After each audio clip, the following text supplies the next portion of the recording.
ক্ষমতাচ্যুত প্রধানমন্ত্রী শেখ হাসিনার ভাগ্নি এবং যুক্তরাজ্যের অর্থ ও নগর বিষয়ক মন্ত্রী টিউলিপ সিদ্দিক দুর্নীতি, সম্পদের তথ্য গোপন ও অর্থ আত্মসাতের একের পর এক অভিযোগে ব্যাপক চাপের মুখে রয়েছেন। টিউলিপের এ অবস্থার মধ্যে নতুন করে আলোচনায় এসেছেন তার পারিবারিক বন্ধু, সাবেক প্রধানমন্ত্রী শেখ হাসিনার শিল্প বিষয়ক উপদেষ্টা সালমান এফ রহমানের ছেলে শায়ান ফজলুর রহমান।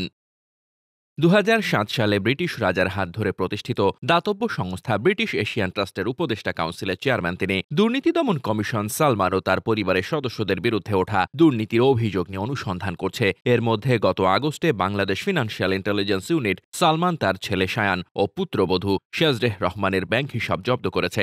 বাকিংহাম প্যালেসে এক নৈশ ভোজে শায়ানের প্রশংসা করে ব্রিটেনের রাজা চার্লস বলেছিলেন, আমাদের সঙ্গে যারা কাজ করেন আমরা তাদের মতোই ভালো, তাই আমি আনন্দিত বাংলাদেশে আমাদের নতুন প্রোগ্রামে শায়ান রহমান তত্ত্বাবধান এবং সমর্থন করবেন।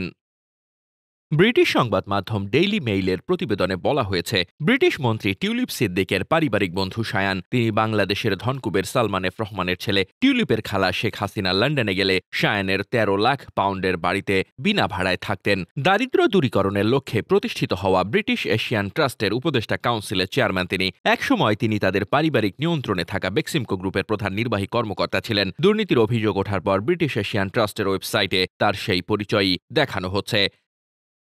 এক বিবৃতিতে ব্রিটিশ এশিয়ান ট্রাস্ট বলেছে, আমরা শায়ানের বিরুদ্ধে ওঠা অভিযোগের বিষয়ে অবগত, আমরা বাংলাদেশের ঘটনা প্রবাহের দিকে নজর রাখছি। শায়ানের এক মুখপাত্র বলেন, যুক্তরাজ্যে শায়ানের জন্ম, এই সূত্রে তিনি একজন ব্রিটিশ নাগরিক এবং আন্তর্জাতিক ব্যবসায়ী। তিনি কিংবা তার স্ত্রী কখনো কোনো অপরাধে অভিযুক্ত হননি। সাবেক প্রধানমন্ত্রীর সঙ্গে সম্পৃক্ততার কারণে অন্য ৩০০ জনের সঙ্গে কেবল বাংলাদেশেই তাদের ব্যাংক হিসাব অবরুদ্ধ করা হয়েছে। এটা পুরোপুরি রাজনৈতিক উদ্দেশ্য প্রণোদিত পদক্ষেপ। ব্রিটিশ এশিয়ান ট্রাস্টে শায়ান ২.৫ লাখ পাউন্ড অনুদান দিয়েছেন বলে ধারণা করা হয়। সম্প্রতি সানডে টাইমসে দেওয়া সাক্ষাৎকারে বাংলাদেশের অর্থ পাচার নিয়ে কথা বলতে গিয়ে সেই অনুদানের প্রসঙ্গ তোলেন প্রধান উপদেষ্টা ড. মোহাম্মদ ইউনূস। শায়ানের দানশীলতা নিয়ে তিনি রসিকতাও করেন। Desk report, বার্তাবাজার।